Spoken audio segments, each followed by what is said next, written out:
बिस्मिल्लाहिर्रहमानिर्रहीम। अस्सलाम वालेकुम रहमतुल्लाहि व बरकातुहू। Dear students, you are welcome to online class arranged by Sheikh Abdullah Mullah School and College, presented by Muhammad Bulaid Hussain. Today we are going to discuss on narration. Narration তোমাদের একটি গুরুত্বপূর্ণ আলোচ্য বিষয়, আর এটা এখন 6 থেকে একেবারে 10 পর্যন্ত ন্যারেশন আসে, তবে 8, 9, 10 আসে প্যাসিভ ন্যারেশন। তাই আমরা আজকে এই শুধু সিম্পল ন্যারেশন সম্পর্কে আলোচনা করব এবং এটা 6 থেকে 10 পর্যন্ত ছাত্রছাত্রীরাই এটা ফলো করতে পারবে। এখন listen and try to understand. আচ্ছা, প্রথমে আমরা আলোচনা করব সংজ্ঞা। আবার জানতে হবে ন্যারেশন আরেকটা নাম আছে, এটা হলো স্পিচ, বাংলায় বলে উক্তি। তাহলে সংক্ষেপে সংজ্ঞা বলা যায় ন্যারেশনের যাহা বলা হয় তাহাকে স্পিচ বা ন্যারেশন বলে। ইংলিশে একটা সংজ্ঞা আছে, which is expressed is called narration or speech. আচ্ছা, তারপর আমাদের জানতে হবে কাইন্ড, প্রকারভেদ। ন্যারেশন কয় প্রকার? ন্যারেশন মাত্র 2 প্রকার, একটা হলো ডাইরেক্ট আর একটা হলো ইনডাইরেক্ট। এখানে আমি একটা ডায়াগ্রামের মাধ্যমে তোমাদের এই ন্যারেশন দেখিয়েছি। এই ন্যারেশন 2 ভাগে ভাগ করে, ডাইরেক্ট এন্ড ইনডাইরেক্ট। এখন জানতে হবে সংজ্ঞা, ডাইরেক্ট স্পিচ কাকে বলে? যখন কোনো বক্তার উক্তিকে অবিকল তাহার ভাষায় ব্যক্ত করা হয় তাকে ডাইরেক্ট স্পিচ বলে। এখানে আমি একটা তোমাদের উদাহরণ দিচ্ছি। He says to me, I am well. এখানে তোমরা দেখতে পাবে যে ন্যারেশনের 2টি অংশ রয়েছে। ডাইরেক্ট ন্যারেশনের 2টি অংশ রয়েছে, যেমন আছে হি সেজ টু মি। এখানে এটা বলে রিপোর্টিং ভার্ব। এই রিপোর্টিং ভার্বের পরে আমাদের কমা ব্যবহার করতে হয়। তারপর আরেকটা অংশ আছে, দেখো এটা বলে ডাবল ইনভার্টেড কমা দিয়ে আটকানো আছে, এটাকে বলে রিপোর্টেড স্পিচ। তোমরা ভালো করে খেয়াল রাখবা, অনেকে কিন্তু এটাকেও বলে রিপোর্টেড স্পিচ আর রিপোর্টিং ভার্ব, আর এটাকেও বলে রিপোর্টিং ভার্ব। আসলে কিন্তু প্রথমটাকে বলে রিপোর্টিং ভার্ব, এবং যেটা ডাবল ইনভার্টেড কমার ভিতর থাকে ওটাকে বলে রিপোর্টেড স্পিচ। আসলে মূলত এই আই এম ওয়ে এই রিপোর্টেড স্পিচ যেটা, এটা কি বক্তার মূল উক্তি বলা হয়, এটাই ন্যারেশন। আর এই ন্যারেশনকে কারো কাছে ব্যক্ত করার জন্য একটি ভার্বের সাহায্য নিতে হয়, তাকে বলে রিপোর্টিং ভার্ব। আর রিপোর্টিং ভার্বের ভিতরও সাবজেক্ট থাকে, ভার্ব থাকে, অবজেক্ট থাকে। কিন্তু গ্রামারে বুঝলাম এই সাবজেক্ট, তারপরে এই ভার্ব আর এই অবজেক্ট, এই মিলে নাম রেখেছে এই অংশটাকে রিপোর্টিং ভার্ব। আর আবার বলি, সেই রিপোর্টিং ভার্বের পরে কমা বসে এবং রিপোর্টেড স্পিচকে ডাবল ইনভার্টেড কমার ভিতরে রাখতে হয়। আবার একটা কথা তোমাদের স্মরণ রাখতে হবে যে এই স্পিচ থেকেই বেশি অঙ্ক তোমাদের আরেকটা অপশন আসে, সেটা হলো পাংচুয়েশন মার্কস। এই রিপোর্টেড স্পিচের ভিতরে, এই ন্যারেশনের ভিতরে অধিকাংশ পাংচুয়েশন মার্কস বোঝানো যায়। তাহলে এখানে কি শিখলাম? রিপোর্টিং ভার্বের পরে কমা বসে আর রিপোর্টেড স্পিচকে ডাবল ইনভার্টেড কমার ভিতরে রাখতে হয়। এই দুইটা আমরা রেখা দিয়েছি, কমার মধ্যে দিয়েছি, এটা আবার দেখাই, এটাকে বলে ডাবল ইনভার্টেড কমা। আর একটা কথা মনে রাখতে হবে তোমাদের, ডাবল ইনভার্টেড কমা অর্থাৎ বক্তার মূল উক্তির প্রথম অক্ষর সর্বদা বড় হাতের অক্ষর হয়ে থাকে। তারপর তোমাদের ফুল স্টপ বসবে আর শেষে ডাবল ইনভার্টেড কমা দিয়ে শেষ করতে হবে, তাকে আমরা বলি ডাবল ইনভার্টেড কমা ক্লোজ। আর আবার দেখবা যদি রিপোর্টিং ভার্ব অনেক সময় শেষে থাকে, যদি রিপোর্টিং ভার্ব শেষে থাকে তাহলে রিপোর্টেড স্পিচের পরে কমা বসাতে হবে এবং রিপোর্টিং ভার্বের পরে তোমার ফুল স্টপ বসাতে হবে। তাহলে এখানে কি শিখলাম? রিপোর্টিং ভার্বের 2টি অংশ, একটা রিপোর্টিং ভার্ব আর হলো রিপোর্টেড স্পিচ। এখন দেখো এই রিপোর্টিং ভার্ব সম্পর্কে জানলাম, রিপোর্টেড স্পিচ সম্পর্কে জানলাম। এবার আমরা আলোচনা করব ইনডাইরেক্ট স্পিচ কাকে বলে। যখন কোনো বক্তার উক্তিকে কোনো বর্ণনাকারীর ভাষায়, কি কোনো বর্ণনাকারী ভাষায় ব্যক্ত করা হয় তাকে ইনডাইরেক্ট স্পিচ বলে। বর্ণনাকারী কেমন? একজনে কথা বললো, আরেকজনে দেখলো, শুনলো, আবার আরেকজনের পাশে বসে শুনলো, তখন সে আরেক জায়গায় বললো। যেমন আছে এখানে আছে হি সেজ টু মি, হ্যাঁ আই অ্যাম গোয়িং, এটা যার কথা তার কথাই ব্যক্ত করা হয়েছে, কিন্তু এই কথাটাকে যখন আরেকজনে যে বলবে ওটা হবে ইনডাইরেক্ট স্পিচ। যেমন আমি তোমাদের একটা ইনডাইরেক্ট স্পিচের একটা উদাহরণ দিয়ে বুঝাই, এটাকে আমরা ইনডাইরেক্ট করি। তাহলে হি সেজ টু মি, আর এই সেজ টু রিপোর্টিং ভাবটা বসলো, তারপরে তোমাদেরকে দ্যাট ব্যবহার করতে হবে। কি ব্যবহার করতে হবে? দ্যাট। তারপরে তোমাদের এই পার্সনটাকে পরিবর্তন করতে হবে এই রিপোর্টিং ভার্বের সাবজেক্ট অনুযায়ী। যেটাকে সাবজেক্ট আছে হি, সেটা এখানে হি বলবে। হি আর হির পরে ইজ বসে, হি ইজ ওয়েল। কি হলো? হি সেজ টু মি, সে আমাকে বলে। দেখ বলে যে হি ইজ ওয়েল, সে ভালো আছে। এটা হলো বর্ণনাকারী, এটা আর একজন শুনছে আর এক জায়গায় গিয়া বসে, সেজন্য হয়েছে আবার দেখো he says to me that he is well. তাহলে এখানে কি শিখলাম? যে রিপোর্টিং ভার্বের পরে কমা উঠে দ্যাট বসে, এবং দ্যাট বসানোর সাথে সাথে আবার ডাবল ইনভার্টেড কমা উঠে যাবে, এবং দ্যাটের পরে নাউন ব্যতীত যত প্রোনাউন বসবে সব ছোট হাতের অক্ষর বসবে। এখন আমরা শিখলাম সংজ্ঞা শিখলাম, তারপরে উদাহরণ শিখলাম। এবার আমরা আলোচনা করব কিভাবে ন্যায়ানুসার পরিবর্তন করতে হয়। যেমন তোমাদের মনে রাখতে হবে ন্যারেশন পরিবর্তন করার সময় 3 প্রকার পরিবর্তন হয়। যেমন ভয়েস চেঞ্জ করার সময় 5 প্রকার পরিবর্তন হয়, কিন্তু ন্যারেশন হবে মাত্র 3 প্রকার। সেই 3 প্রকারটা কি কি?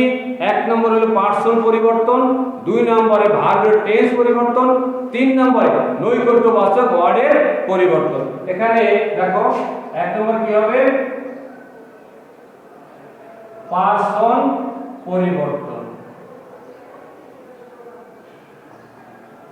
পার্সন বলে এখানে বোঝানো হয়েছে যে তোমাদের ন্যারেশনে যে সাবজেক্ট, অবজেক্ট, পজিটিভ থাকবে সেটাকে পার্সন হিসেবে আমরা দেখেছি। সেই পার্সন পরিবর্তন করতে হবে, যেখানে থাকুক, শুরুতে থাকুক, মাঝখানে থাকুক, শেষে থাকুক, যেখানে থাকুক তোমাদের এই পার্সন পরিবর্তন করতে হবে সবার আগে।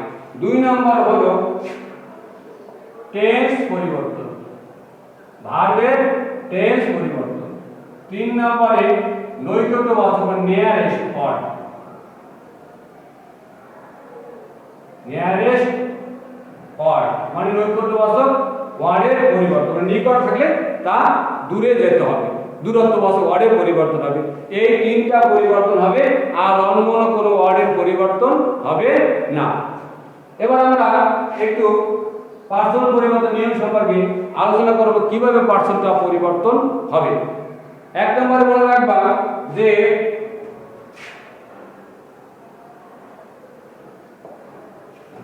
পার্সন পরিবর্তন নিয়ম হলো বক্তার মূল উক্তিতে, অর্থাৎ রিপোর্টেড স্পিচের সাবজেক্টটাকে বা রিপোর্টেড স্পিচকে বক্তার মূল উক্তি বলা হয়। সেই মূল উক্তির সাবজেক্ট অনুযায়ী তোমার ফার্স্ট পার্সন থাকে, তার রিপোর্টিং ভার্বের সাবজেক্ট অনুযায়ী পরিবর্তন হবে।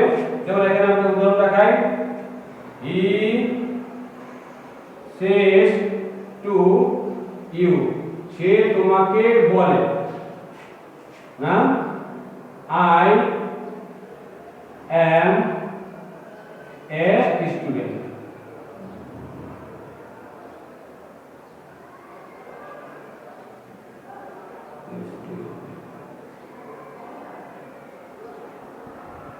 স্টুডেন্ট ফুল স্টপ বলবে, তারপর ডাবল ইনভার্টেড কমা দিতে হবে। কি হলো?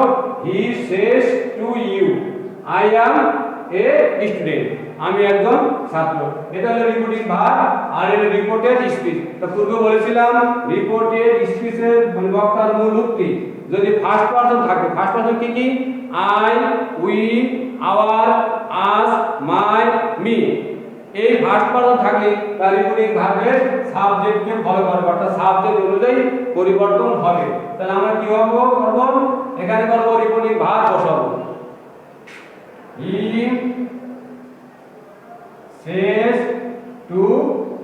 এটা রিপোর্টিং ভার্ব বসালাম, কিন্তু এখানে একটা মনে রাখবে শেষের পরিবর্তে আমরা টেলস ব্যবহার করতে পারবো, কারণ সে আর টেলস একই অর্থ। এই যে শেষ টুর পরিবর্তে টেলস, কিন্তু টু বসানো যাবে, টেলস বসালে টু বসানো যাবে না। আর ডাইরেক্ট ন্যারেশনে তখন টেলস বসানো যাবে না, যদিও সে এবং টেল একই অর্থ। তারপরে ডাইরেক্ট ন্যারেশনে সে পরিবর্তে মানে টেল ব্যবহার করা যাবে না। তবে ইনডাইরেক্টে তোমরা সের পরিবর্তে টেল ব্যবহার করতে পারবা, তবে মনে রাখবা টেলের পরে টু বসে না, এবং অনেক সময় তোমাদের অবজেক্ট থাকবে না, সেই ক্ষেত্রেও তোমরা টেল ব্যবহার করতে পারবা না। সেজন্য আমার মতে তোমরা সবসময় শেষ টুই ব্যবহার করতে পারো। তো কি হবে? কমেন্টে হবে দ্যাট।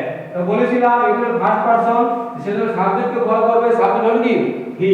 তাহলে হি, আর হি হলে তোমার একটা টেন্সও পরিবর্তন হয়ে যাবে, কারণ হির পরে বসে ইজ, আই এর পরে বসে এম, এবং প্লুরালে বসে আর।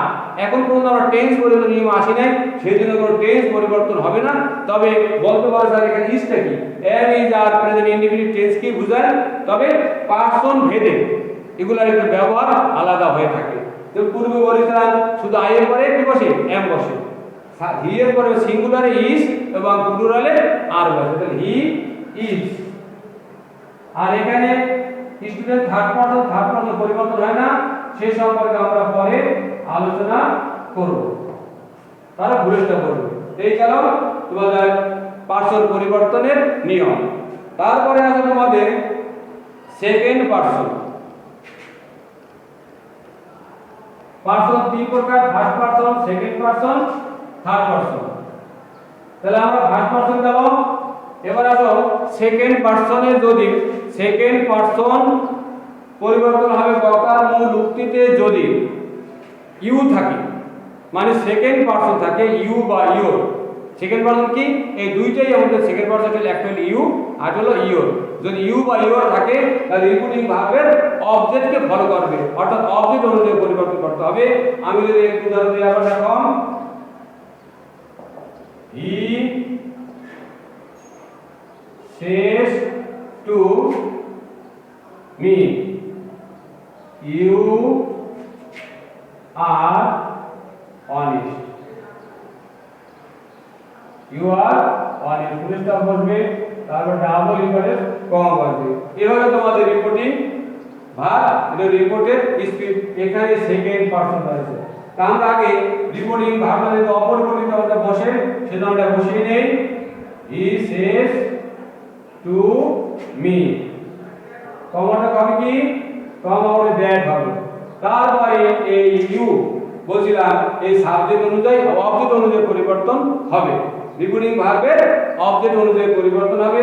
সেই ক্ষেত্রে আমাদের মনে রাখতে হবে এখানে তার অবজেক্ট অবস্থায়, আর দ্যাট এর পরে সাবজেক্ট বসবে। মি এর সাবজেক্ট কি হয়? আই।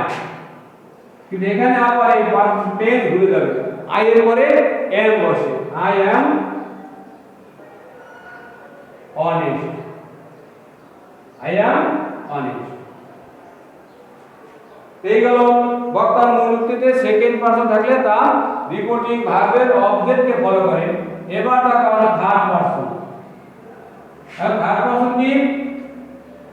মানে ফার্স্ট পারসন এবং সেকেন্ড পারসন বাদে তোমরা অবশ্যই শুনেছো আমি, তুমি, সারা, ভবেতে আছে তারা, থার্ড পারসন সবাই তারা, অর্থাৎ I, we, our, my, mine, us এবং ইউ, ইওর বাদে যা কিছু আছে সবই থার্ড পারসন।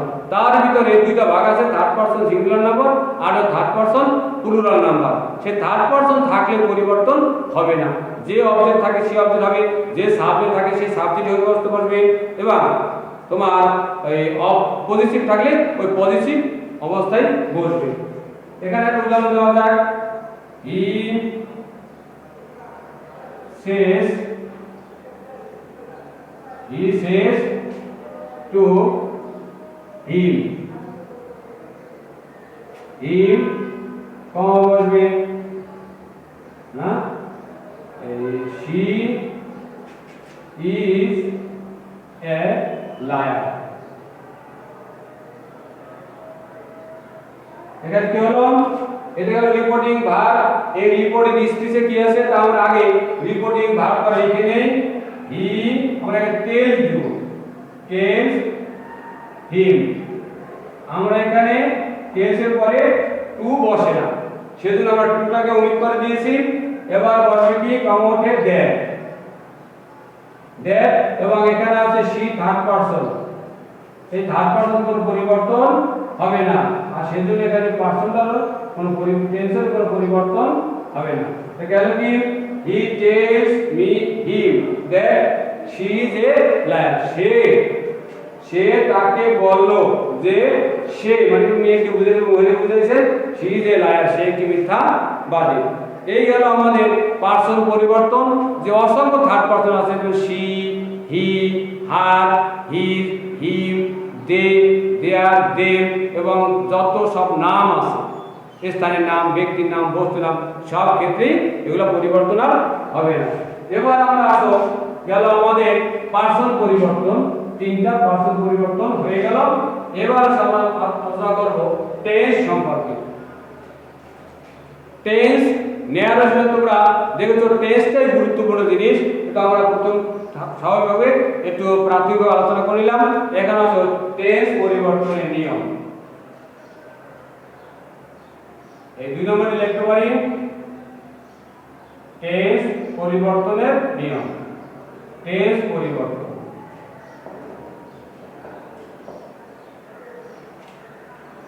এখন এখানে মনোযোগ সহকারে শুনতে হবে এবং বোঝার চেষ্টা করতে হবে যে এতক্ষণ আমরা বুঝিয়েছিলাম প্রেজেন্ট টেন্সের, যে তাহলে কি রিপোর্টিং ভার্বটি যদি প্রেজেন্ট টেন্সের বা ফিউচার টেন্সের হয়ে থাকে তাহলে রিপোর্টের স্পিচের টেন্সগত কোনো পরিবর্তন হবে না। মনে হবে এই যে এখানে একটা উদাহরণ দিতে দেখতে পারি। পূর্বে দেখলাম হি says to me, না they are playing,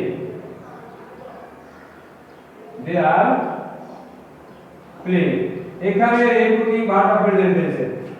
তাহলে কি হলো এখানে টেন্সগত কোনো পরিবর্তন হবে না। যেমন দেখো হি says to me, অথবা কি লিখতে পারবো he tells me, কমনে কি হবে that হবে।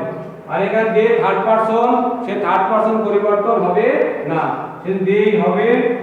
আর এখানে টেন্স কোনো পরিবর্তন হবে না, কারণ এই রিপিটিং ভার্ব কি প্রেজেন্ট টেন্সে ছিল, সেজন্য এখানে টেন্স পরিবর্তন হবে না। দে আর প্লেইং, ফুল স্টপ বসলো। এই গেল আমাদের রিপোর্টিং প্রেজেন্ট টেন্স থাকলে, রিপোর্টিং ভার্ব প্রেজেন্ট টেন্স থাকলে রিপোর্টেড স্পিচের কত কোনো টেন্স পরিবর্তন হবে না। এবং যদি ফিউচার টেন্সও থাকে কি রিপোর্টিং ভার্ব যদি ফিউচার টেন্সও থাকে তাহলেও টেন্সগত কোনো পরিবর্তন হবে না। দেখো এখানে একটা উদাহরণ দিয়ে দিচ্ছি, হি will say, he will say to you, comma double in comma I am in। এখানে এতক্ষণ দেখেছি তোমরা প্রেজেন্ট টেন্স, এবার দিলাম ফিউচার টেন্স। এই রিপোর্টিং ভার্বটি যদি ফিউচার টেন্সের হয় তাহলে রিপোর্টেড স্পিচেরও টেন্সগত কোনো পরিবর্তন হবে না। বারবার বলতে রিপোর্টেড স্পিচ, আসলে রিপোর্টেড স্পিচটা হলো ন্যারেশন, না ওটাকে বক্তার মূল উক্তি বলা হয়। দেখো তার কি হবে, এটা হবে he will say to you, সে তোমাকে বলবে, কমন কি হবে দ্যাট, না he will say to you that. তার কি হলো এই ফার্স্ট পারসনে আছে, ফার্স্ট পারসন কাকে বলা করে সাবজেক্ট বলা করে, সাবজেক্ট হলো হি, এখানে হি হবে, হি পরে ইজ বসে, হি ইজ হি। এই গেল তোমার রিপোর্টিং ভার্বটি যদি প্রেজেন্ট টেন্সের বা ফিউচার টেন্সের হয়ে থাকে তাহলে রিপোর্টেড স্পিচের টেন্সগত কোনো পরিবর্তন হবে না, শুধু পার্সন এবং পরিবর্তন হবে। এবার আসো রিপোর্টেড ভার্বটি যদি পাস্ট টেন্সের হয় তাহলে রিপোর্টেড স্পিচকে অনুরূপ পাস্ট টেন্স করতে হবে। দেখো তোমাদের বইতে লেখা আছে করিসপন্ডেন্ট পাস্ট, একে বলে অনুরূপ। অনুরূপ বলতে কি বোঝায়? এখানে প্রেজেন্ট ইনডিফিনিট, ওখানে পাস্ট ইনডিফিনিট ঠিকই থাকবে, আবার কন্টিনিউয়াস ঠিকই থাকবে, কিন্তু প্রেজেন্ট থেকে চেঞ্জ পাস্ট হয়ে যাবে। এ কি বলে? অনুরূপ পাস্ট টেন্স করতে হবে। এখানে আমরা অনুরূপ পাস্ট টেন্স করার একটা ছক দিতে পারি।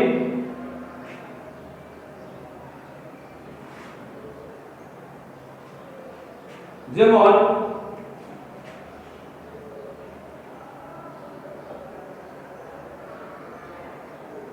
অনুরূপ পাস্ট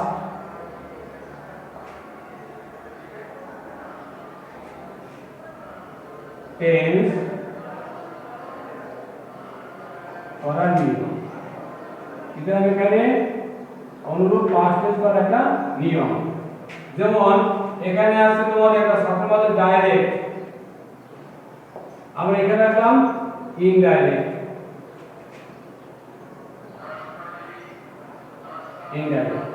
যেমন মনে করো বক্তার মূল রূপ কিন্তু প্রেজেন্ট টেন্স থাকে, প্রেজেন্ট ইনডিফিনিট সংক্ষেপে লিখলাম, তাহলে এখানে কি হবে? এখানে হবে পাস্ট ইনডিফিনিট। অর্থাৎ ভার্বের আমরা প্রেজেন্ট ফর্ম বলি, ভার্বের প্রেজেন্ট ফর্ম। ভার্বের প্রেজেন্ট ফর্ম থাকলে এখানে হবে কি? Past form. যেমন এখানে আছে গো, এখানে ইংরেজি কি হবে? ওয়েন, কারণ গো এর পাস্ট টেন্স হয় ওয়েন। আবার যদি থাকে ইট হবে এট, যদি থাকে ক্যাশ হবে কট। অর্থাৎ যখন রিপোর্টিং ভার্বটা পাস্ট টেন্সে দেখবা তখন মনে করবা যে রিপোর্টেড স্পিচকে প্রেজেন্টে থাকলে পাস্ট টেন্স করতেই হবে। তারপরে 2 নম্বরে থাকে প্রেজেন্ট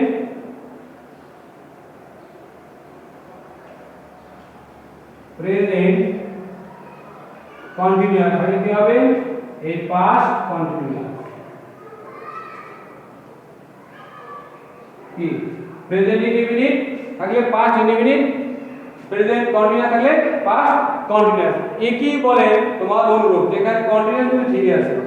যেমন এখানে দেখতে পারো present indefinite continuous M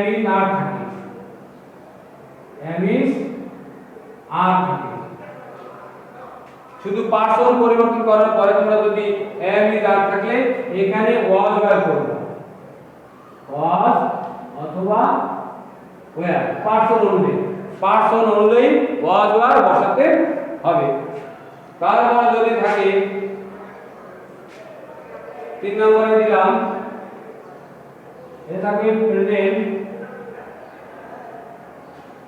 present perfect,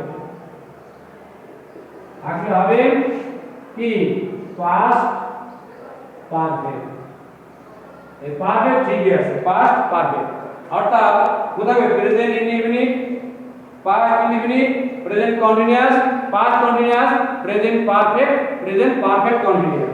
যেমন এখানে আছে প্রেজেন্ট পারফেক্ট কি থাকবে? বুঝলে ভাব হ্যাভ অথবা হ্যাজ থাকবে, তোমার এখানে হ্যাড করতে হবে। তোমার আরেকটা কাগজে শুনে রাখো, হ্যাড থাকলে হ্যাড হবে, হ্যাড থাকলে হবে হ্যাড, হ্যাজ থাকলে হবে হ্যাড, আবার হ্যাড থাকলেও হবে হ্যাড, মানে হ্যাড থাকলে পরিবর্তন হবে না। এবার আসো past perfect continuous.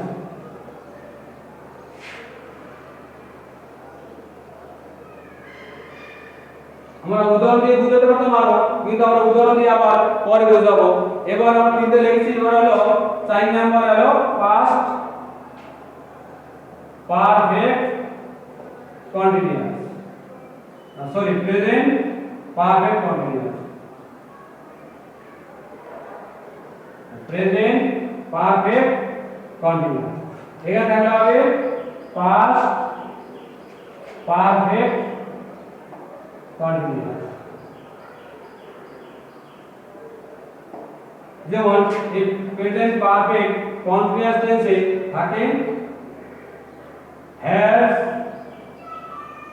has been অথবা had been, না have been, এখানে হবে had been।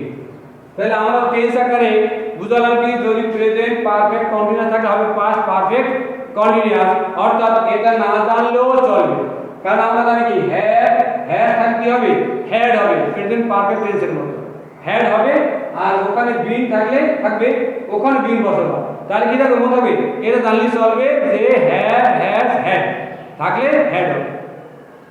যদি আমি যার থাকবে আমি যার বসাবা, যদি বিন থাকে তো বিন তো ওখানে থাকবে।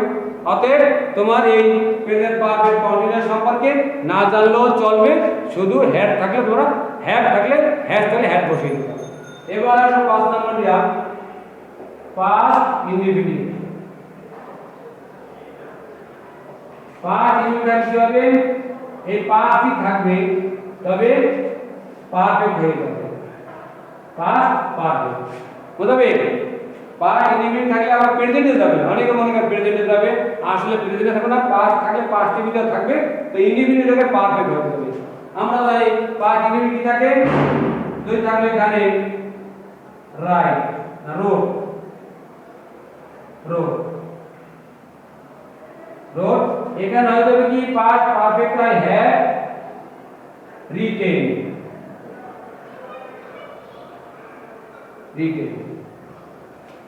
কারণ পাস্ট ইনডিফিনিট টেন্সে কোনো অক্সিলারি ভার্ব থাকে না, সেই ক্ষেত্রে এখানে যদি পাস্ট ইনডিফিনিট দেখো ডাইরেক্ট, তাহলে ইনডাইরেক্ট কি বলবো বসাবো হ্যাড রিটেন। আবার যদি তোমরা দেখো যে ইট আছে এট আছে, তাহলে আমি হ্যাড ইটেন, হ্যাঁ এভাবে হবে। তারপর আছে আরেকটা এই পাস্ট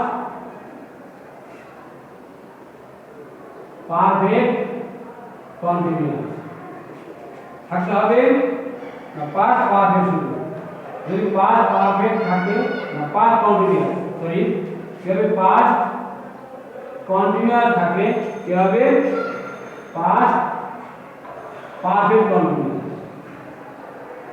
এই কন্টিনিউয়াস মিলি থাকবে কি হলো এখানে, তাহলে পাস্ট কন্টিনিউয়াস থাকলে পাস্ট পারফেক্ট কন্টিনিউয়াস, তার পাস্ট পারফেক্ট পাস্ট কন্টিনিউয়াস থাকে কি ওয়াজ অথবা ওয়্যার থাকে, তোমরা এখানে হ্যাড বিন বসাতে হবে। হ্যাড বিন কিন্তু পূর্বে আরেকবার বসেছে, এবার বলবে হ্যাড বিন বুঝবে। ওয়াজ আর তাহলে কি হবে হ্যাড বিন।